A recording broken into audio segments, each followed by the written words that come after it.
Muito boa noite a todos. É com grande alegria que nós, do grupo Mensageiros da Paz, fazemos esse bate-papo sobre essa figura tão amorosa, tão cheia de significado para nós, que é o Mestre Jesus. Nesse dia tão especial que nós comemoramos a chegada do Cristo ao mundo corpóreo, que essa data que nunca foi esquecida nem se perdeu no tempo. Então, para nós iniciarmos, vamos começar, eu peço a licença para fazer a oração nossa, do Espírito Emmanuel.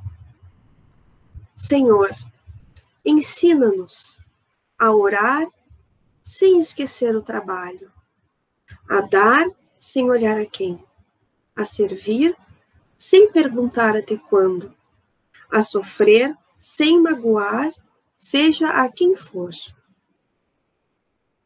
a progredir sem perder a simplicidade, a semear o bem sem pensar nos resultados, a desculpar sem condições, a marchar para a frente sem contar os obstáculos, a ver sem malícia, a escutar sem corromper os assuntos, a falar sem ferir, a compreender o próximo sem exigir entendimento, a respeitar os semelhantes sem reclamar consideração, a dar o melhor de nós, além da execução do próprio dever, sem cobrar taxas de reconhecimento.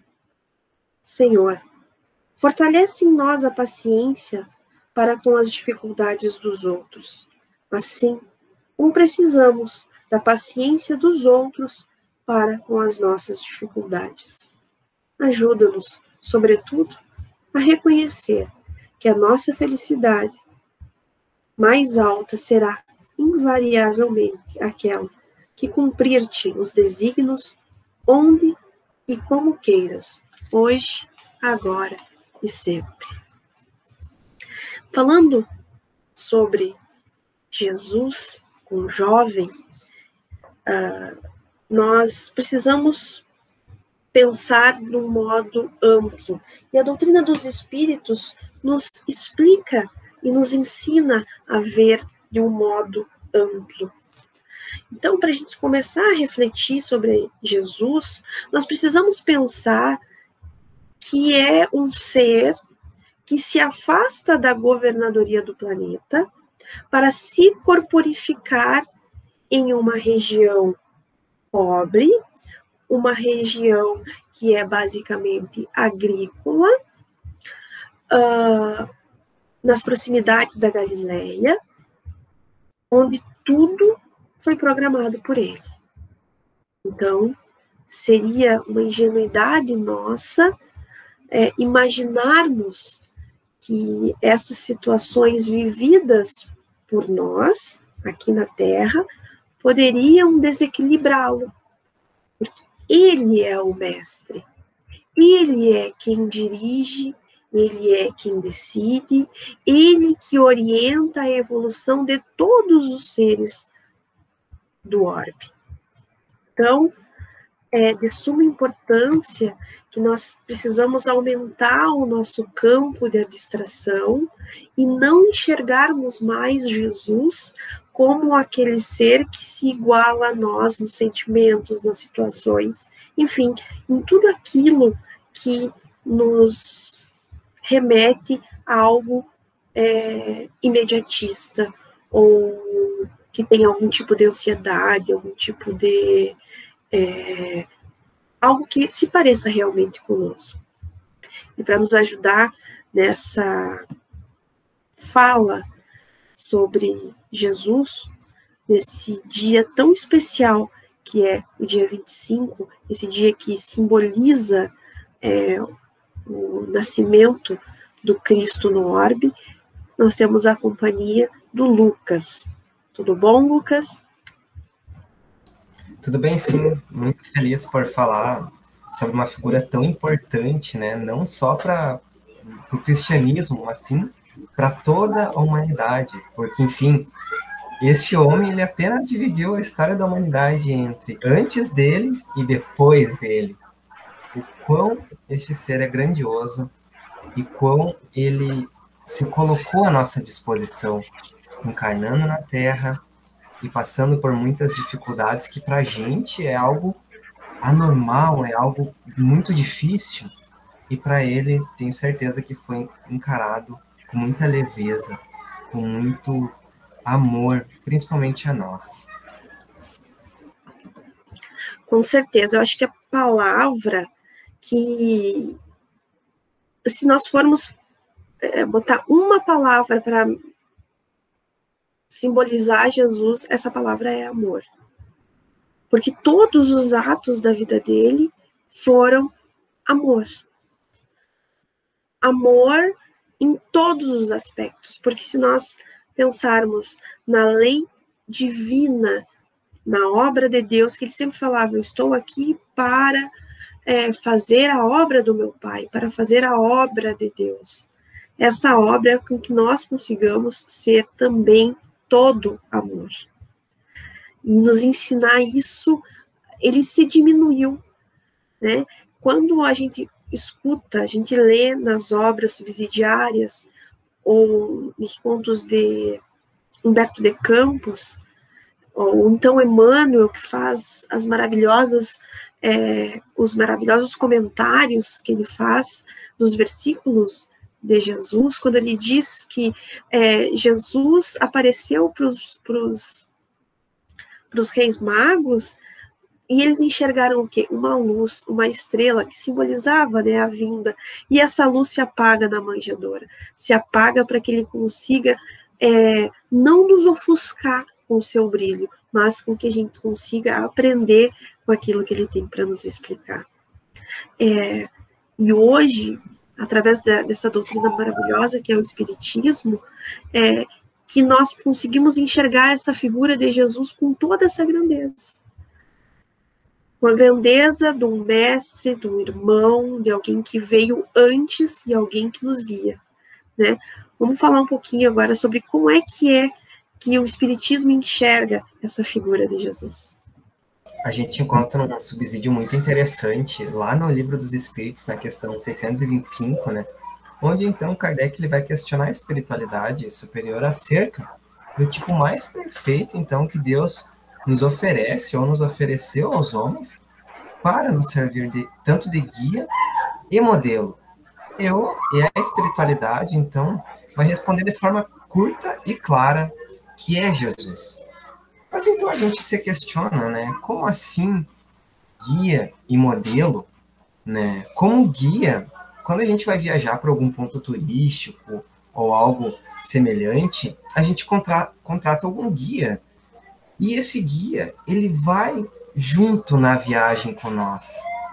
Se o percurso é difícil, se o percurso tem barro, enfim, tem um rio, esse guia vai estar junto lá com nós. Porque ele já percorreu milhares de vezes com todos os turistas que vão lá, ele percorre junto esse caminho. E assim é com Jesus na questão do guia. E também como modelo, fica muito evidente, então, que Jesus ele não foi apenas, né, um legislador, moralista, com autoridade apenas e somente na palavra. Não. Ele cumpriu, então, todas as profecias que anunciavam, né, a sua vinda, lá no Antigo Testamento, né, quando a gente pega os textos do profeta Isaías, e também alguns salmos, principalmente o Salmo 22, né, que foi pronunciado por Cristo na cruz, e também fala sobre o seu sofrimento. E também toda essa autoridade do Cristo verificou-se, então, devido a toda a sua natureza excepcional, como um espírito superior, como um espírito crístico. E se a gente pensar, né, a idade da Terra é de aproximadamente 4,5 bilhões de anos. Quando a Terra foi formada, ele já era um espírito superior. Então, a gente não consegue numerar qual a idade de Cristo, né? E isso é muito interessante. E também ele tinha certeza dessa divina missão. E ele nos ensinou principalmente que a nossa verdadeira casa e vida não se encontra na Terra, e na materialidade. E eu falo materialidade como um objetivo, né, a materialidade. Não. Concordo muito, assim, porque quando a gente vê essa figura que abandona a governadoria do orbe, né, a complexidade que é Jesus, a complexidade da mente dele, como ele conseguia se diminuir através desse amor que ele conseguia sentir por nós. Então, o que nós temos? Nós temos que lembrar justamente isso que tu falou, que desde a formação do planeta, o Cristo já existia. Não é possível que nós consigamos esperar que ele tenha a mesma maneira de pensar que nós.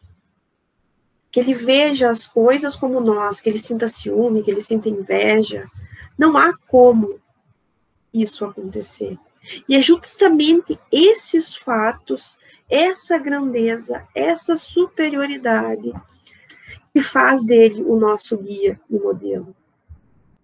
Essa grandeza é tamanha que ela não é só moral, ela também se a gente for pesquisar e imaginar, o DNA de Cristo até deve ser diferente do nosso. Porque... às vezes os pesquisadores, né, tentaram já ir atrás desse DNA, né, e nunca acharam, né, acharam, mas não conseguiram remodelar, né, e trazer algo digno, assim, e fiel, né, ao que seria a imagem verdadeira de Cristo. É verdade. Além do que, uma das coisas que é mais forte e que demonstra ainda mais a grandeza dele é que o que um governador aqui na Terra faria? Iria passar instruções atrás de uma mesa, vivendo a sua vida de governante, como tu disse, com altos cargos, talvez, né? Não. Ele se corporificou, ele pegou todas as limitações do corpo físico. E dessas limitações ele tirou grandeza. Então, nós, às vezes, nos escondemos atrás das nossas fragilidades para não ajudar, para não fazer. E ele não. Ele não tinha nada e ele fez tudo. Ele, da manjedoura ao túmulo, escolheu todas as dificuldades que a vida de encarnado pode nos mostrar, pode nos trazer. Sempre com ensinamento, sempre com algo além para nos mostrar, nunca nos constrangendo com a sua grandeza e sua maioridade espiritual, né? Ele esperava, ele sabia o que esperar de cada um, mas não criava expectativas. E são essas as grandes diferenças, o que nos faz sofrer hoje em dia é criar muitas expectativas, né? Ele passou por todas as dores. Nada do que nos acontece impede que a nossa alma possa evoluir. Muito pelo contrário. Toda dor que a gente tem, nós temos como tirar uma lição para evoluir. E foi isso que o Cristo quis nos ensinar quando passou por todos os sofrimentos. Alguém que foi torturado, alguém que foi humilhado, alguém que sofreu todas as humilhações que alguém sofre quando encarnado. E ele tirou o seu melhor. E deixou isso como lição para nós. E também, isso é a beleza. E quando a gente passa assim pela trajetória de Cristo, né, a gente fica pensando, né, às vezes as pessoas nos tratam mal, a gente já fica numa depressão incrível, assim, a gente fica muito triste. E a gente pensa, né, poxa, ele tudo que passou sendo governador, né, e não tinha nada a espiar, né? E a gente tem quantos males ainda a gente precisa, quantos vícios a gente precisa vencer ainda. E quando enfrenta uma situação que não é nem parecida com o que ele passou, a gente já se sente ofendido, o nosso orgulho já é ferido, a gente já quer revidar, a gente já quer mostrar na mesma face, a gente já quer, enfim, já não tem atitudes como a dele, né? A gente já pensa no revide, no olho por olho, dente por dente, que se fosse assim, todo mundo seria cego, né? Não teríamos um pedacinho do nosso corpo para mostrar, ou mãos, né? Como a lei de Talião, ia nos transformar em pessoas totalmente inaptas a qualquer tipo de coisa. Mas quando Jesus, a gente pensa em Jesus, normalmente o que a gente pensa? A gente pensa em algo extremamente uma abstração enorme, como que a gente fez agora, né? Imaginar Jesus de uma maneira completamente diferente do que nós conseguimos ser. Mas, ao mesmo tempo que nós fazemos esse tipo de abstração, nós precisamos, e se faz muito importante, que a gente coloque Jesus no nosso dia a dia, na nossa atualidade. Para ti, como que tu consegue trazer Jesus, assim, para o nosso dia a dia, para a nossa atualidade? Bom, eu acredito que todo pensamento, enfim, de Jesus, ele é muito atual. Por incrível que pareça, a gente pensar, né? Jesus não está preso apenas há 2000 anos atrás, numa cruz. Não, pelo contrário. Ele é um conhecedor profundo de toda a mente humana, tanto de todas as nossas mazelas, dos nossos vícios, e também de todas as nossas qualidades, né? Porque a gente pega algumas passagens do Evangelho e percebe que, através do olhar que ele tinha, né? Olhava para a pessoa uma primeira vez, ele conseguia identificar, então, o que muitas vezes o inconsciente do indivíduo tentava, a todo custo, esconder. E Jesus, então, ele se torna atual por toda essa terapia de amor. E além, por todo o exemplo, então, de felicidade e pela exteriorização da paz que ele transmitia, né, a todos que o buscavam. E também, a nossa atualidade, ela precisa urgentemente deste Cristo descrucificado, né? Ele precisa de um Jesus amigo e terapeuta também que está em intenso atendimento de emergência, a fim de evitar que a gente caia no abismo, que a gente vá tropeçar nos mesmos erros do passado. Com toda certeza, com toda certeza. Até porque quando a gente faz tudo que estiver ao nosso alcance, tudo que nós tivermos disponível para que possamos fazer sem nos causar dano, isso é trazer Jesus para o nosso dia a dia. Então, nós vamos recorrer ao Evangelho de Mateus, capítulo 8, versículo 23, quando Jesus acalma a tempestade. E nós não vamos nos alongar contando esse versículo, até porque nós já conhecemos ele, e ele diz assim que Jesus foi o que entrou primeiro no barco. E o que isso nos leva a pensar? Que Cristo nos dirige o nosso planeta. Ele, sendo o Espírito puro que é, ele tem uma conexão direta e permanente com Deus. E diante dessa grandeza do Cristo, nós somos meras formiguinhas. Ele nos acompanha da formação da terra e sempre esteve na dianteira. Ele sempre esteve no leme dessa embarcação, que é o nosso orbe. Nós estamos sempre com Jesus à nossa frente e continua até agora. Por que ele não iria nos conduzir na transição planetária? Por que ele não iria nos conduzir preparando para nós ingressarmos no mundo de regeneração? E nós estamos vivendo agora. Porque o que nós estamos vivendo na atualidade é uma grande tempestade, onde tudo está fora do lugar. É a pandemia, é a quarentena, são os problemas sociais, é a violência, é o nosso círculo familiar que às vezes não é como um quebra-cabeça que falta peças. Nós estamos vivendo isso porque nós estamos no mar que é a encarnação.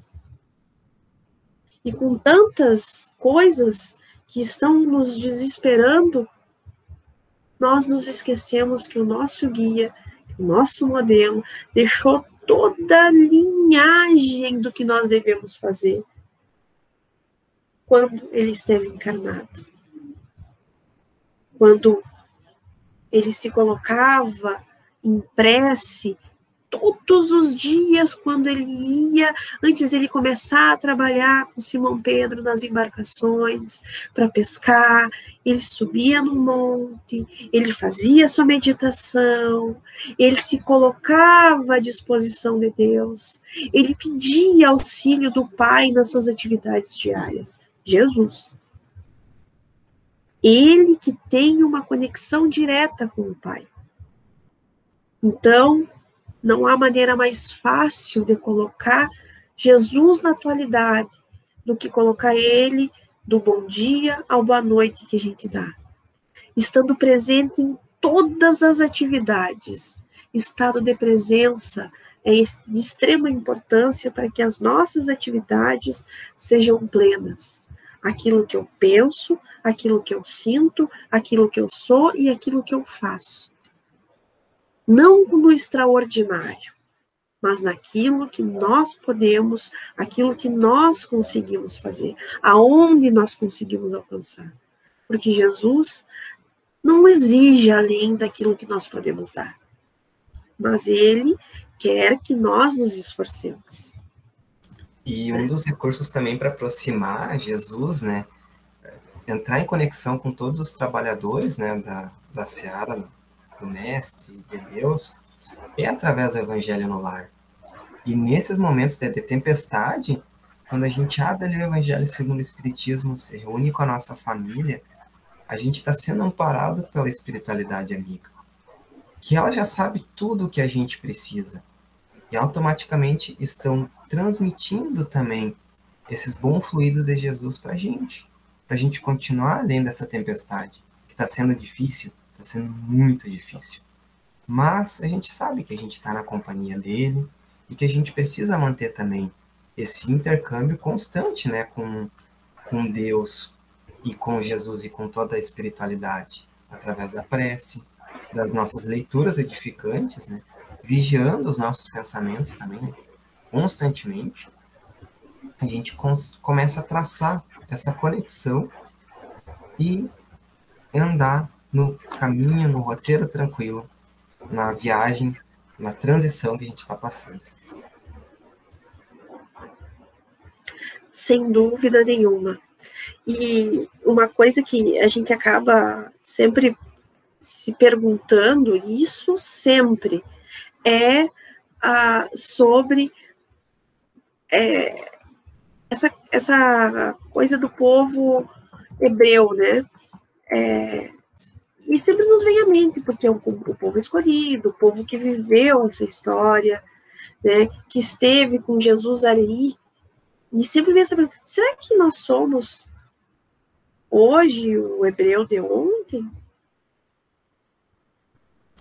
Se a gente levar em consideração, né, toda a questão do orgulho, a intolerância e também as divisões, né, que na época de Jesus o judaísmo contava com algumas seitas, né, algumas divisões, como por exemplo os fariseus, que eram muito apegados ao orgulho e a questão que somente as suas doutrinas eram verdadeiras, os saduceus também, que eram extremamente apegados à materialidade, que não acreditavam nem na imortalidade da alma e nem na ressurreição, e também os essênios, que faziam um contraponto a tudo isso, né? Ensinavam amor ao próximo, a imortalidade da alma, muito semelhante aos cristãos primitivos, aos primeiros cristãos. E com tudo isso, né? E claro, também, né?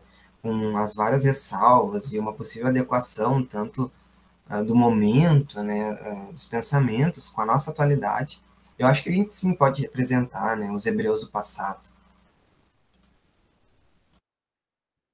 Acho que muito bem falado por ti, essa questão do orgulho e do egoísmo. Até aqui no livro A Caminho da Luz, o benfeitor Emmanuel faz um comentário muito interessante sobre o povo de Israel. E eu vou ler um pedacinho. Dos espíritos degradados na terra foram os hebreus, que constituíram a raça mais forte e mais homogênea, mantendo inalterados os seus caracteres através de todas as mutações. Examinando esse povo notável no seu passado longínquo, reconhecemos que se grande era a sua certeza na existência de Deus, muito grande também era o seu orgulho dentro das suas concepções da verdade e da vida. Consciente da superioridade dos seus valores, nunca perdeu a oportunidade de demonstrar a sua vaidosa aristocracia espiritual, mantendo-se pouco acessível à comunhão perfeita com as demais raças do orbe. Entretanto, em honra da verdade, somos obrigados a reconhecer que Israel, um paradoxo flagrante, antecipando-se às conquistas dos outros povos, ensinou, de todos os tempos, a fraternidade, a par de uma fé soberana e imorredora. Então, fecha muito com o que tu acabaste de falar, que se nós temos que trabalhar o orgulho, temos que trabalhar o egoísmo, por esse ponto de vista, pode ser que sim. Nós lutamos, nós somos rebeldes quando se trata em perdoar, se trata em não revidar, se trata em achar que o nosso orgulho foi ferido e que nós não estamos sendo tratados como nós deveríamos ser. Isso é extremamente corriqueiro para nós. E aí tem uma passagem aqui que chama no livro Segue-me, Mensagem de Natal, do Espírito Emmanuel, que ele comenta sobre um versículo que diz: glória a Deus nas alturas, paz sobre a terra, boa vontade para com os homens. E diz uma parte onde fala assim, sobre as almas que encontraram Jesus, né? No cântico das legiões angélicas, a noite divina expressa o programa do Pai acerca do apostolado que se reservaria ao Mestre nascente. O louvor celeste sintetiza em 3 enunciados pequeninos a plataforma do cristianismo inteiro. Glória a Deus nas alturas, significando o imperativo de nossa consagração ao Senhor Supremo, de todo o coração e de toda a alma. Paz na terra, traduzindo a fraternidade que nos compete incentivar no plano de cada dia com todas as criaturas. Boa vontade com os homens, definindo as nossas obrigações de serviço espontâneo, uns à frente dos outros, no grande roteiro da humanidade.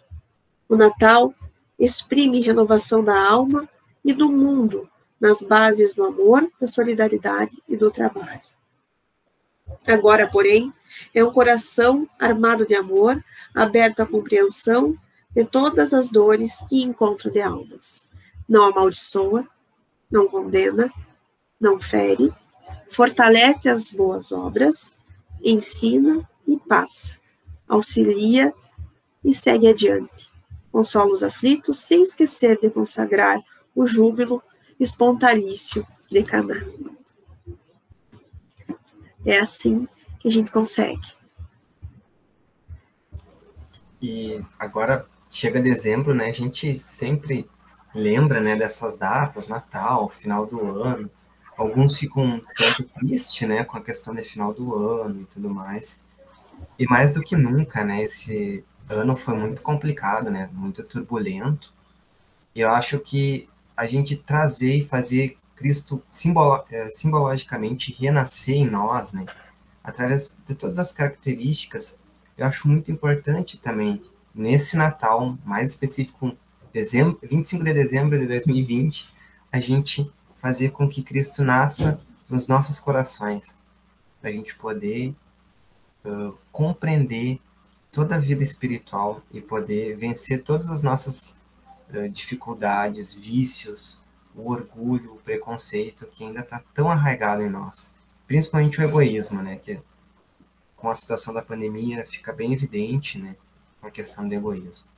A gente sempre possa fazer Cristo renascer em nós. Verdade. Eu faço minha as tuas palavras, porque que nós consigamos sempre transformar, traduzir, sintetizar aos poucos, sem nos cobrarmos, dentro da medida do possível, sem criar uma culpa, sem nos que nos faça sofrer ou transformar a nossa vida num martírio, porque nós não conseguimos ser perfeitos. A gente consegue ser aquilo que nós conseguimos ser. E já nos encaminhando para o final, agradecer mais uma vez a oportunidade e pedimos que tu faça a prece de encerramento para nós, Lucas, por favor. Faça sim. Também agradecendo a oportunidade, vamos então convidar todos os irmãos a fechar os olhos físicos, esquecer os problemas que arrebatam o nosso cotidiano, arrebatam o nosso dia a dia, nos fazendo sofrer, nos fazendo chorar. Vamos nos esquecer de todos os recantos da solidão em que vivemos, que possamos acalmar o nosso coração e sintonizar com os doces fluidos, com a doce energia que emana do nosso grande Mestre Jesus. Que possamos sempre manter conexão com essa espiritualidade amiga que tanto nos acalma, que tanto nos apoia nos momentos mais difíceis das nossas existências.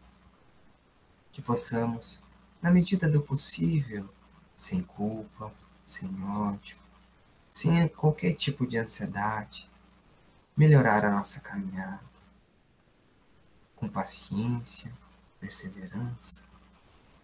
E neste momento especial pedimos também a todos que sofrem nos hospitais, nas creches, nos presídios, nos asilos e nos orfanatos. Que o amor do Divino Mestre possa nascer em todos os corações endurecidos, em todas as mentes fechadas que somente visam o material. Mestre Jesus faça presente em nossas vidas e que o amor do Pai sempre nos ampare por toda a eternidade. Que assim seja.